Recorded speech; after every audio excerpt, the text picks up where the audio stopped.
for about a year, we basically were saying, like, if Daniil goes, how can we spend that money, right? Because whether it was Kirk or Jefferson or Daniil, that we probably couldn't keep all three. If Darnold walks, or if they tag him and trade him, but if that money doesn't add to the payroll next year, right? Let's just say Darnold is not on the team in 2025. Which current Vikings do you think that makes us keep? Like, give us a name or two that probably is here because Darnold is not. Well, as of now, I think Darnold's on the team in 2025. Oh, you do? Ooh. Oh, then you and Ben need to discuss that. Oh, interesting. Can you tell us why? Yeah, why? Why? Okay, so maybe a month or so ago, you were looking at this, and Sam Darnold was becoming more and more valuable, right? Where his number on what it would take to get him on a contract, you were getting well away from just like the standard low end bridge quarterback money to this guy's playing really good, and somebody's going to pay him. Now he's playing so well. He's on a 14-2 team. There are enough teams that run this offense that the Vikings do. There are enough teams that have a quarterback need that quite possibly, he's up into that $40+ million per year stratosphere. Oof. If you're going to get a long-term deal done. Well, the franchise tag is a shade under $40 million. So there's a lot of positions where the tag is player friendly in terms of it pushes the number up because of the high paid players at that position.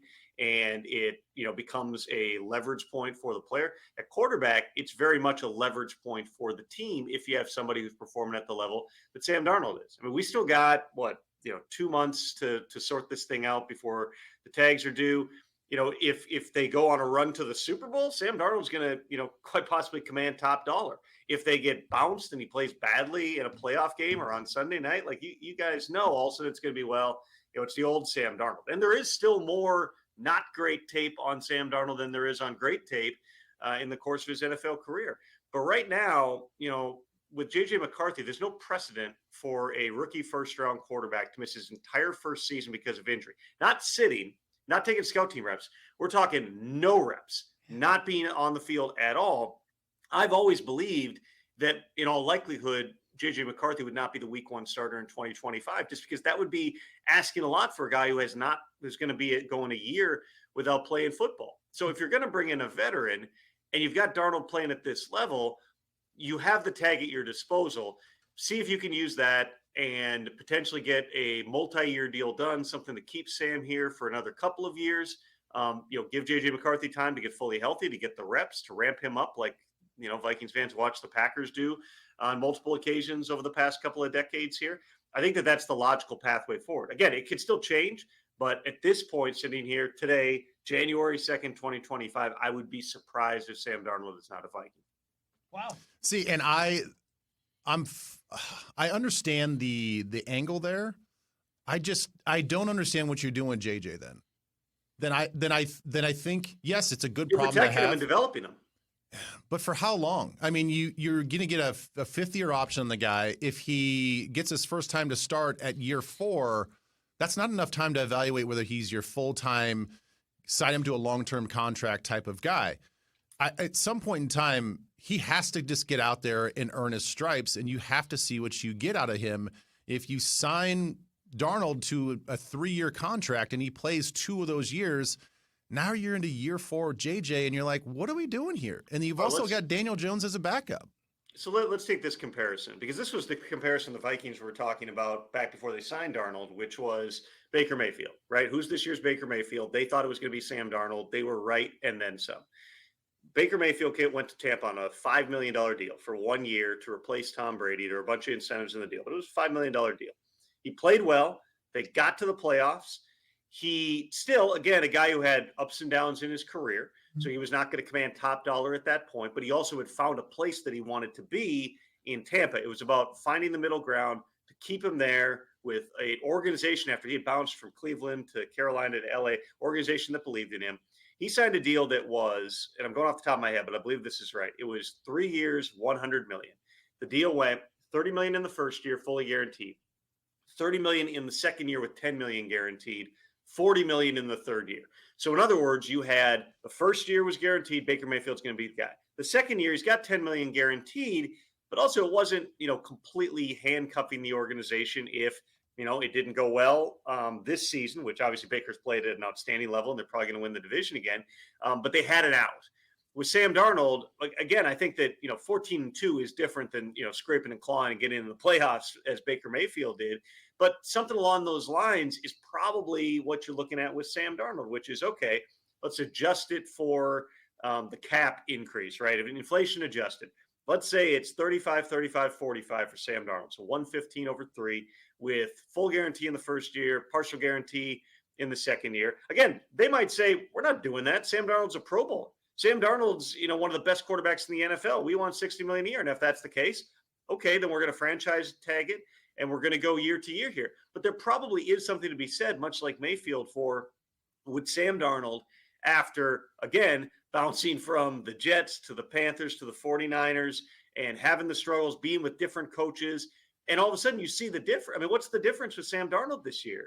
A lot of it's coaching. A lot of it's having, helps to have Justin Jefferson and Jordan Addison and TJ Hawkinson on your team. But a lot of it is they found the right scheme and the right coaches with Kevin O'Connell and Josh McCown and Grant Udinski, Wes Phillips, all those guys. It's the perfect situation. Sam Darnold, quite possibly, if he hits the free agent market, he might command $50 million plus. But does he want to do that? Do you want to go to, and this is not knocking anybody, but do you want to go to Tennessee and roll the dice that you're going to be able to carry that over? Or do you really like winning and getting water bottle showers after the game where you take a little bit less and come back? If they can't strike a deal, the franchise tag is at their disposal. And right now, sitting here today, it would seem like tagging him, if you can't get a deal done, is effectively a no-brainer. So I've definitely moved myself off of the just let the guy go. We can use the franchise tag because there is compensation if he gets signed by another team. Like, I do think it's probably a good business decision, and what that cap number is and what you have to pay him is basically what he's going to be making in free agency anyway. So other teams are not going to look at it like, oh boy, that's too rich to pay a guaranteed contract or any sort of contract close to 40-some million. That's basically what he's going to command anyway. The one thing that I'll push back a little bit about the Baker Mayfield thing is Tampa Bay, they did not try to set themselves up for the future at quarterback through the draft when they got Baker Mayfield. Not in 2023, they didn't draft a quarterback. Not in 2024 did they draft a quarterback.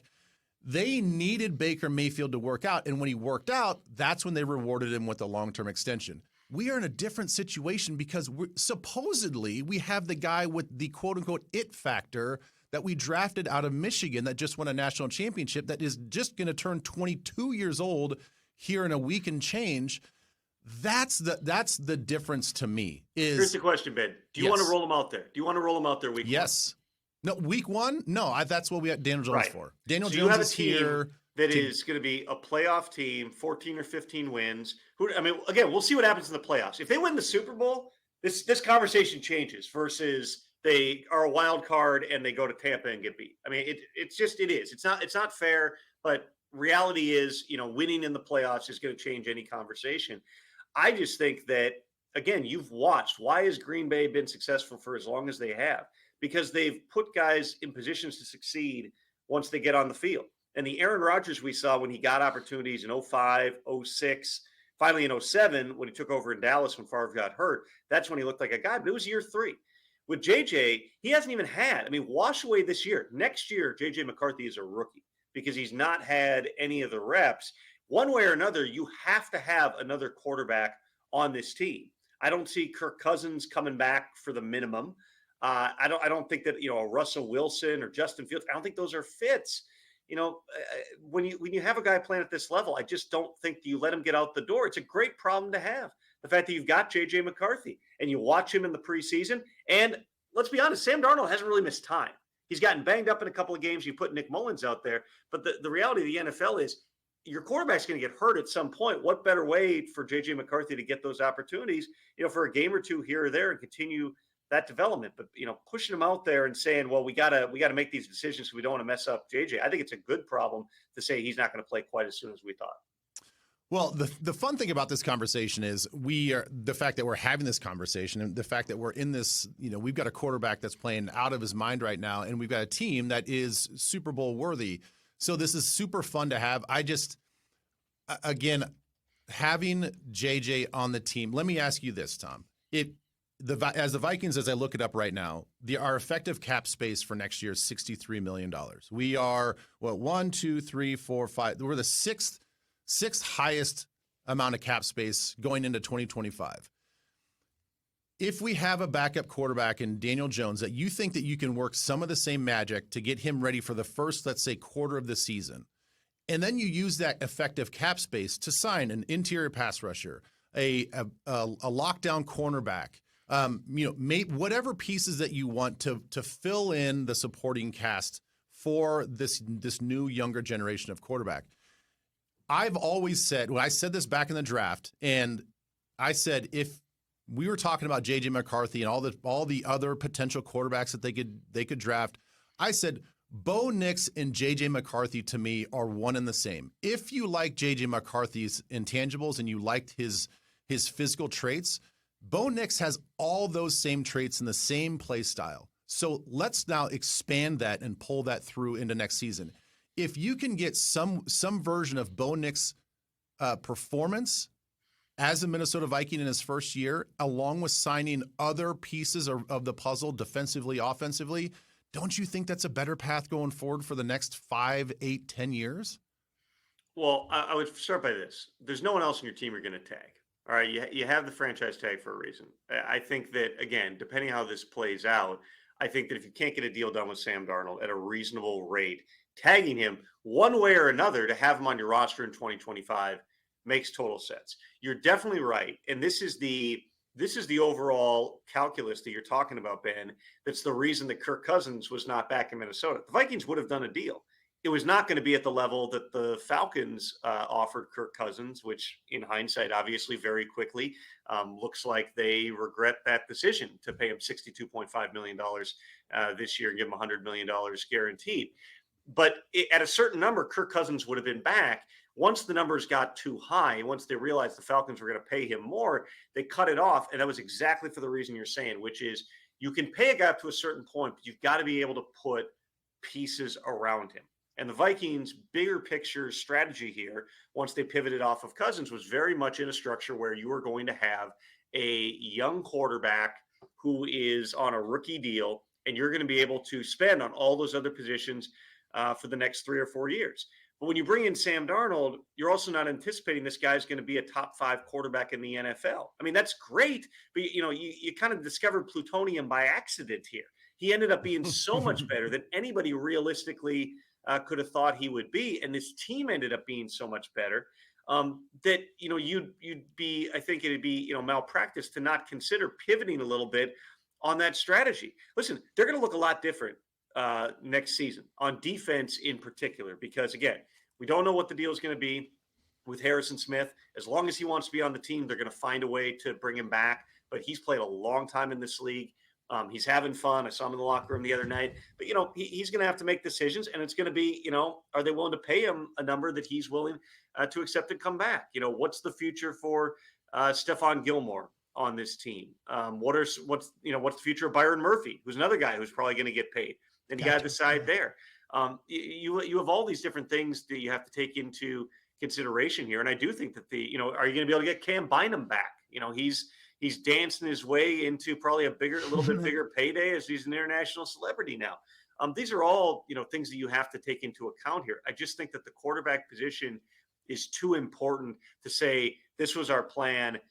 Having a guy playing at a Pro Bowl level, one of the most productive quarterbacks in the NFL, that's not enough for us to pivot off this plan, especially because I could be wrong on this, but I really don't see a scenario that's particularly likely that JJ McCarthy is the week 1 starter. Maybe it is Daniel Jones in the event that, Ben, they follow your plan and they let Darnold walk or they tag and trade him or whatever it might be. But even then, it's a risk. It's a risk with, bringing back Daniel Jones. I mean, this is not in any way a similar type of situation, but I'm sure there's plenty of fans who still look back at 2018 and say, if you hadn't given Kirk Cousins 3 years, $84 million fully guaranteed and just brought back Case Keenum and then drafted a guy at that point, do things play out differently? They end up missing the playoffs in 2018. And that's not knocking Kirk or the people who made those decisions, but it's like, if next year Daniel Jones plays pretty well, pretty productive, best football of his life, but you go 10-7 and you're a wild card, or 11-6, and you get into the playoffs in a really hard division, there's gonna be a lot of what ifs that come with that. I think that I commend Kwesi and his staff for at times doing the hard thing, letting Danielle Hunter walk and going, we believe in what we see with Jonathan Grenard, a younger guy who's going to cost us a little bit less money. We can do this with this guy. Trusting Brian Flores to say, hey, Andrew Van Ginkel, it's worth bringing him in. Bringing back Stephon Gilmore later stages of his career, it's worth bringing him back. Kevin O'Connell believing in what he saw with Sam Darnold. I mean, you have to believe in, the collective opinions of the group.